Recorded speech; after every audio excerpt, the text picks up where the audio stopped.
فلقيها سياسة محمد حسين عمبي مدن عمبي كسو دغو استوديوها waa mahadsantahay aad u mahadsantahay codka la maqla malena هذا الموضوع waa mahadsantahay aad u mahadsantahay maxamed xasan aad aan u dhowahay waa mahadsantahay waxaan rabaa inaan maanta caawa meeshaan ka falaqeyno waxay suurtagalta su-aashan ugu horeysa waxay tahay xaaladda dalka uu ku sugan yahay sidaa u aragtaa waa mahadsantahay horta dalkeena sida aad ogtahay xaaladii ugu dambeysay ee ugu xumayd ee ugu fiicnayd ama ugu xumaan karta ama ugu fiicnaa karta ayay maanta maraysaa waqtiga waxaa la joogaa dowladda Soomaaliya waqtigeedii ugu dambeeyay bileedii ugu dambeeyay ayaa la marhayaa mar haddii waqtiyadan la marhayana waxaa jirta waxyaabo la yiraahdo ii sheeg kala guurka wax loo yaqaano Soomaaliya oo markii waqtigan oo kale la joogo dadka Soomaaliyeed ay aad indhahooda u kacsan yahay qola rabta isbedel qola rabta in madaxda dalka ay sii joogto qola rabta ii sheeg in waqtiyada la isku darso waqti lagu darsado qolaba si rabta jirta marka waqtigan xaaladda wadanku aad bay u kulushahay waxyaabaha karkaraya maanta ee hadda wadanka ka jiraan waxaa kamid ah shirka dib u heshiisiinta ee dowladda Soomaaliya ugu baaqday madaxda maamul goboleedyada iyo tan su-aasha xigtaa waxay tahay shirkii lagu baaqay madaxda goboleeda waa yimaadeen Puntland iyo Jubbaland ayaa ahaayeen labada gobol ee diidan iyagana maanta ayay yimaadeen ma isdhihi kartaa shirka waxbaa ka soo bixi doona ama heshiis ma laga gaari doonaa horta sida ogtahay shirka waxa waaye shir oo mar hore dowladda nimanka ayaga ku shireen meesha Kismaayo ayaga ku shireen ayaga niman mucaarad ah oo hadda la yiraahdo aniga aan u baxshay maliibaanayaasha lagu liibaanay ee 4 sano dowladda mucaarada ay maanta waxay hayaan la arkin ayaa horta bilaabay shirkan hore dowladdu ula hadashay ayaga hore dowladdu waxyaabo isku afgarteen waxyaabo badan oo isku afgar waayeen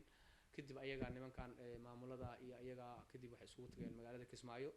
shirkii macna darrada ah ee Kismaayo isugu tageen waxba ay ka soo bixin shirkaas waxa ugu muhiimsanaa ka soo baxay waxay ahaayeen in dowladdu ka codsadeen nala shirto dowladdu magac ay la bixeen magac la yiraahdo golaha mustaqbalka waxa la yiraahdo la bixeen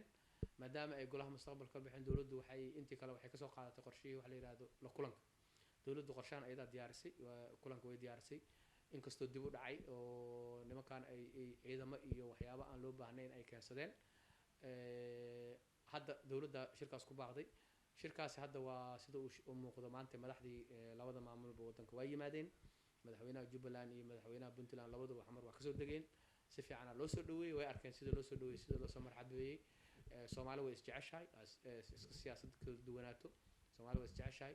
laakiin waxa ugu muhiimsan ee hadda dhacay meeshan ka dhacay waxa waaye in shirkaas meeshaas ka jira dhici doona ma noqon doona shir ummadda Soomaaliyeed dan u ah ma noqon doona shir dowladnimada Soomaaliya aysan ku burburin oo sidiis ku sii socoto su'aashaas waa su'aasha meesha taal su'aashaasi waxa waaye waxaan u arkaa aniga shirka hadda meesha ka dhacaya horta anigu kuma rajo fiicni amba ahaan markaan fiirsho rajadaydu aad uma fiicna sababtoo ah shirka wuxuu ogyahay shir la soo qasbay madaxda hadda joogta ee maamulada dowladda Soomaaliya oo 4 sano iyo bar ayagoo xamar imaanin maanta markii waqtiga dowladdu ka dhamaanaysa inay yimaadaan qaasatan madaxweynaha dani Puntland inuu waqtigan yimaado oo waliba soo qoslay uu yimaado dowladdii waqtiga dhamaad waxaan u arkaa inay tahay sheeg wax la soo qasbay oo beesha caalamka ay soo qasabtay dowladda Soomaaliya lagu qasbay inay nimankan ay heshiis gaaraan maadaama xamar la wada keenay sababta xamar loo wada keenay inay tahay waxyaabo cadeynaya inay awood ayaga ay leeyihiin inay sahayn oo haday awood ayaga leeyihiin madaxda meeshan aan kugu yimaaday war lahaayeen marka natiijada ugu weyn oo shirka aan ka filayno horta waxa waaye inay wax fiican ka soo baxaan wanaaga markasta waa la filaa moogta optimism waa la iska noqdaa markasta laakiin sida aan taariikhda ku hayno iyo sida qisooyinka hore markaan is dhex galno oo muuqato niman meeshaas inay wax wanaagsan ka soo baxayaan oo muuqato hadaan u gudubno su-aasha xigta qorshaha dowladda ee dastuur bedelka ma noqon doonaa mid lagu guuleysto oo la dhammaystiro waqtigan cayiman ee yar qorshaha dowladda horta niyahow qorshaha dowladdu ii sheeg waa badan yahay dowladdu marka dastuurka la fiirsho dastuurka ayadaa xaq u leh horta inay bedesho dowladdu madaxweyne kastoo waddanka soo maray wuxuu xaq u lahaa inuu dastuurka bedelo dastuurka in wax laga qabto xaq u lahaa laakiin waxaa moodaa dowladdu inay ii sheeg markii hore dowladdu dagaal ay gashay shabaab ay dagaal la gashay shabaab ayuu dagaal ka socda ee dastuurka wax ka usoo jeesatay si fiican baa dood meel fiican baa laga gaaray laakiin mucaarad weyn baa kasoo dhex baxay meeshaasay dowladdu khaladka ku samayso waxay ahayd meeshaas inay joojiso ma ahayn inay bilowdo ma ahayn hadday bilowdana inay joojiso ma ahayn meeshaasay ahayd inay qorshahaas inay sii wado oo dastuurka wax laga bedelo si toos wixii laga bedelay si fiican looga wada dhammaystiray ahayd dowladdu waxa ugu horreysa oo ay dastuurka wax ka qabato waxay ahayd arrimihii dooda keenay ee haddaba shirarkan nimankan mucaaradka haddaba xamar yimid maantay waxyaabaha ugu waaweyn ay ka doodayaan sharciga ah ay xaq u leeyihiin inay ka doodaan waxaa ka mid ah dastuurka inkastoo aysan rabin in dastuurka la taabto oo wax laga bedelo aysan rabin qorshahoodu ahaynba in dastuur la taabto oo ay rabaan soomaaliya saan isku hortaagnaato waayo dastuurkii hore ee la qoray sanadka 12 ayaa wuxuu dhigahayaa in midba mid kale ka hor imaanayo maadaama qodob kale ka hor imaanayo in dowladda laga hor yimaadana dastuurka ay ku qoran tahay ayaysan rabin horta dastuurka in la bedelo waxyaabaha ugu muhiimsan oo haddaba shirkan laga wada hadli doono ay ka mid tahay sababta ay dowladdu wax uga qabatay ee dastuurka ay wax uga qabatay ina waxaa ka mid ah inay qodobadaas meel iska saarto tusaalahaan haddaan ku siiyo qodobka awood qaybsiga la yiraahdo wuxuu dhigahayaa in madaxweynuhu uu soo magacaabo ra'iisul wasaaraha baarlamaanka uu ansixiyo haddii loo baahdo inuu isaga xukuumaddiisa meesha laga saarana in baarlamaankii loo laabtay ee madaxweynihii markii hore uu soo magacaabo waxba ka tari karin sidaas darteed madaxweynuhu qodobkaas waa bedelay wuxuu ka dhigay in madaxweynaha uu soo magacaabi karo madaxweynaha xilka uu ka qaadi karo in madaxweynaha uu banaanka ka keeni karo inuu gudaha ka keeni karo waxyaabo oo dood weyn ka taagna ma ahayn qodob kale oo dooda ka taagnayd oo nimanka mucaaradka iyo nimanka oo maamuladuba ay diideen waxaa ka mid ah in madaxweynaha Soomaaliya dadweynaha shacabka ay soo doortaan dastuurkii hore 12 way ku qoran tahay dastuurkan haddana waa lagu qoray dastuurka hore waxaan u maleynayaa in isku qornayn in madaxweynaha uu soo doorto dastuurka waxaa ku qornayd in baarlamaanka la soo doorto baarlamaankuna uu soo doorto madaxweynaha laakiin dastuurkan cusub waxaa madaxweyne dowladda hadda ay diyaarisay in baarlamaankii hore sidiisa loo dhaafo oo dadweynuhu ay soo doortaan laakiin madaxweynahana ay soo doortaan dadweynaha waxaa kaloo ku daray nidaamka xisbiyada in xisbiya lagu tartamo xisbiyadana ay soo cayimeen oo 4 iyo 5 iyo 3 ay ka dhigeen markii hore kadibna ma qaan qoladii dambe oo samada bixinta la kulantay 5 ay ku keesay laakiin dowladdu waxay qorsheedu ahaa inuu 3 noqdo waa midaas dastuurka waxyaabaha ugu muhiimsan oo hadda dowladda Soomaaliya fadhiidka ka dhigay oo inaysan meel gaarin ama aysan sidaan noqoto oo mar kasta in la soo taagnaado oo maamul goboleed kasta oo meeshaas taagnaado dhibaatooyinka ugu waaweyn ay ka mid tahay ma la isdhihi karaa qorshaha dowladda ee dastuur bedelista waxaa hortaaga waxay ahaayeen baarlamaanka waayo 3 teeram shaqadii baarlamaanka ay u taalla ee dowladda maba ahaynba ma isdhihi kartaa baarlamaanka ayaaba ahaaba waxyaabaha hortaagna in dastuurkan dhammaystiro qoybay ka mid ahayd horta baarlamaanka horta Soomaaliya waa baarlamaan kan hadda jira iyo kii ka horreeyay iyo kii ka sii horreeyaba waxyaabaha ay ku liitaan waxaa ka mid ah baarlamaanka wadada loo maray baarlamaanka dastuurkeena 12 xataa waxa ku taalay in baarlamaanka dadweynaha shacabka soo doortaan laakiin waxaa jirta wax la yiraahdo gentleman agreement heshiis siyaasadeed oo lagu xal magaarayo la leeyahay taas ma gaari karnay hadda tan aan sameeyno ayaa ilaa sanadkii 12 socotay kaas ayaa baarlamaanka wuxuu ka dhigayaa baarlamaan aan tayo lahayn baarlamaan aan danta dadka soo doorta ama matala aan wakiil ka ahayn baarlamaanka waxa soo xuli jiray waagi hore odayaal lacag la siiyay kadib waxa soo xulayay odayaal oo badan oo dad ay odayaasha soo doorteen soo xulayay baarlamaanka u dambeeyay uu ka sii liito baarlamaanka waxa la dhigi jiray balxiiska la dhahaa qof aan keensanaysa qofkaas kula tartamay adiga jeeb kala soo baxa darawalkaaga ha ahaado saaxiibka ha ahaado qof aan jirin ahaado gabar ha ahaado baarlamaanka malxiiska la dhahaa baarlamaankan marka sababta baarlamaanka qiimaha ka qaadaysa waxa waaye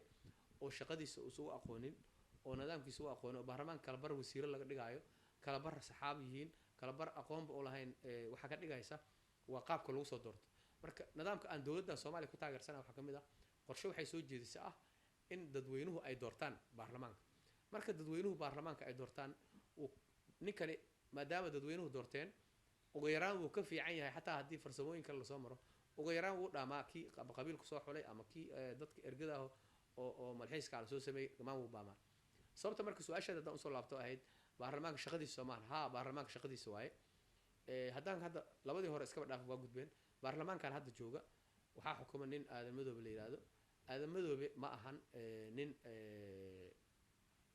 ma ahan nin oo maamul fiican ma ahan nin laga adag nin adag oo ah inuu baarlamaanka isku haayo ma aha sababtoo ah mar kasta waxaa qorshihiisa ku salay laga dhex urinayaa dowladda soomaaliya ama xukuumadda ama madaxweynaha ama madaxtooyada ayaa laga dhex urinahayaa qorshihiisa sababtaan kuu sheegaya hadda baarlamaanka soomaaliya waqtigii hore 2 sano ka hor ee dastuurka ay bedelayeen waa loo garaabayay oo shaqadooday ahayd waa la dhahaa waa la sameynaya laakiin way joojiyeen hadda inuu dib u bilaabo waxay u muuqataa inuu siyaasadda culays saarayo in madaxweynaha uu xataa laftirka dada waxay u maleeyaan hadda anigu fikrad kala haystaa dada waxay u maleeyaan dowladda iyo madaxtooyada inay wadaan laakiin anigu waxaan aaminsanahay madaxweynaha inaysan shaqo ku lahayn oo asaga u wato sababtoo ah waddanku waa 4.5 sida fahmi kartid koonfur galbeed waxaa haysta nin la yiraahdo lafta gareen madaxdii maamul goboleedyada Jubbaland ayaguna gaarkooda waaye dowladuna waa gaarkooda asagu marka maadaama uu sharci dejintii yahay wuxuu rabaa in oo say wax la yiraahdo uu ku yeesho siyaasadda soo socota oo la yiraahdo niyo arrinta dastuurka jooji dib u dhig kadib saan samey haddii uu arrintaas sameynayo waxay ahayd baarlamaankiisa istagaashan baarlamaankiya isfeeraya baarlamaankiya waxaa ka dhacday isheeg ma soconayso baarlamaankii askar soo gashay xeeroosaadkii baarlamaanka aada burburay waxaasoo dhan keenay baarlamaanka 4 sano ayaa waxaan jireen hadduu 4 sano si fiican u maaray lahaa maanta baarlamaan sharaf leh oo isdaba socda hadduu raba hay isdiida laakiin ugu yaraan sharciga iyo nidaamka ilaalinaya soo bixi lahaa marka maanta 40 xildhibaan in la yiraahdo baarlamaanka ma soo geli kartaan oo ay banaanka taagan yihiin in waxaasoo dhan waa awood la'aanta iyo maamul xumada iyo tayo xumada gudoomiyaha iyo gudoonka u dhiganta waa maasanta haddaan usoo noqono shirka laga yaabo inuu maalmaha dhow uu furmo maxaad dhihi kartaa way kasoo bixi karaan haddiise lagu heshiin waayo maxaa caqabadaha soo kordhi kara horta shirka waxyaabaha ugu muhiimsan ee shirka laga filayo horta shirkan horta si fiican isku fahanno shirkan hal ujeeduu leeyahay waxa kale waa aniga inaan magac raadsado dani wuxuu ciidamada usoo wadanahayaa oo saxaafadda u badsanahayaa oo dadka dhan u badinahayaa inuu madaxweyne noqdo rabaa hadduuse madaxweyne noqon wuxuu rabaa ugu yaraan xasan sheekh meesha inuu dhaafiyo labadaas qorshuu leeyahay soo ma marka propagandadan ah ciidanaan keensanayaa iyo ha lay soo dhaweeyey iyo waxaas la dhahaa profile building la dhahaa waxaa la rabaa maskaxdu dhisanaya dadku wuxuu rabaa inuu ka gado muraayad weyn oo dhaho ninkan waa nin madaxweyne u qalma waa nin eeshaag dad haysta ruwaayadaasu gadahaya axmedoobe sidoo kale isna wuxuu rabaa dad inuu keensado horta waxyaabaha la gaday arkaysid waa midaan ma liibaanayaasha lagu liibaanay ah nimankii musharaxiinta oo muqdisho kasoo jeeda kuwaasi waxa waaye ayagu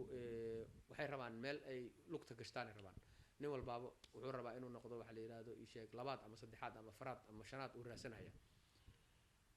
mana aaminsani aniga inta hadda meesha joogta nin u qalma madaxweyne oo maanta u dhigma madaxweynaha dalka jooga ma jiro soomaad garan shirkan waxa ugu muhiimsan oo laga wada hadlayo waa doorashada soo socota qaabkay noqon lahayd nimankan madaxda maamul goboleedyada waxay rabaan in shirka soo socda madaxda xildhibaanada ee la dooranayo ay noqdaan xildhibaano kusoo baxay nidaamkii ayaga sanadkii hore ay sameeyeen ee farmaajo uga xoogeen oo kale rabaan inay xasan saas uga xoogaan ay rabaan xasanna wuxuu rabaa qorshe la yiraahdo one man one vote dadka dhan inay doortaan 4.5 ka ah hadduu rabo laakiin xildhibaan hebel oo roofaba dadka dhan ha u codeeyaan numberkaas qabiilkaas kaliya ha u tartamaan hadday rabaan laakiin dadka dhan ha u codeeyaan soo ma ayaguna marka taas iyo taas labaduba inay suurtoobeen u eg tahay marka waxaan u malaynayaa aniga ra'yigayga qorshahayga aniga sida aaminsanahay markaan nuxnux badan aruurshay waxaan aaminsanahay in nidaamkii kaaba qabiilku soo xulayay laakiin ergo kaaba qabiilku soo xulay ay xildhibaanku dooranayaan loona tartami doono si hufan sidaas aaminsanahay inay dhici doonto haddii alla idmo qorshaha waa haddii lagu heshiiyo waayo oo lagu kala tago waxay u badan tahay in dowladduna qorshaheeda wadato ama dowladdu ama xoog ha isticmaasho ama xeelad kale ha isticmaasho qasab waxaa qasab ah dowladda laga rabaa mas-uuliyadda dowladday saaran tahay ayadaa waxaa laga rabaa inay keento xal mastuur wixii lagu socda ayadaa laga rabaa waa mahadsan tahay waxaan dib u noqonaynaa saddexda maamul goboleed ama 4 aan dhahnaba waqtigoodii dhammaaday ilaa haddana doorasho aan laga qaban sidee ula jaan qaadaysaa qof iyo cod iyagii waqtigooda dhacay oo haddana la dooran waa su-aal fiican maamulada hadda galmudug hirshabelle iyo koonfur galbeed horta dowladda soomaaliya waxyaabaha ay ku khaldan tahay ee madaxweyne xasan sheekh iyo dowladdiisa iyo ra-iisul wasaare xamse ay aad ugu liitaan fiir qofku markuu wax gadaayo dowladda Soomaaliya amniga inay samayso amniga guud inay wadanka dhistay amni siyaasadeed wax la yiraahdo aan jeclahay oo gadaal aan ka sheegi doono insha Allah marka hore laakiin su'aasha ma rabo inaan barnaamijkaas kale inaan galma rabo amniga siyaasadeedka ay samaysay amniga dalka ay hagaajisay shabaab ay la dagaashay waxyaabahan kale ay samaysay marka laga reebo waxyaabaha qaladka ah ee dib u dhaca dawladeed iyo dib u dhaca doorasho kamid ah waxa kamid ah in maamulada galmudug haddaan kaaga bilaabo madaxweynaha galmudug diyaar uma inuu dalka doorasho deegaankiisa doorasho ka dhacdo diyaar uma deegaankiisa inay ka dhacdo isheeg shabaab xoreynta shabaab in laga saaro adeega wadanka laga saaro qabiiladu maalin kasta isdagaalaan maalin kasta is hor fadhiyaan kaliya hadda wuxuu ku faanayaa mashruucyadan dawladdu ay dhiibtay oo dantu ay ku qasabtay dadka deegaanku aysan rabin isheeg inay samaystaan ay tahay oo dadka deegaanku ay keensadeen asaguna uu ku mahadsan yahay inuu iska dhaafay oo hor istaagin arrintaas ma ahane wax kale oo deegaankaas maanta ka socda ma jirto marka laga reebo dadkaas arrintaas aan kuu sheegay qabiiladu waa soo dagaalaan maalin kasta laba qabiil is dagaasho every day maalin kasta laba qabiil is dagaasho maalin kasta masiiba ka jirta in doorasho uu gala ma rabo madaxweynaha Soomaaliyana inay meeshaas doorasho hadda asaga uma diyaarsana sidaan u jeedo oo hadda waqtigiisi 6 sano waa la dhaaf 2 sano ku dhawaad uu sii maraado iska badnaynba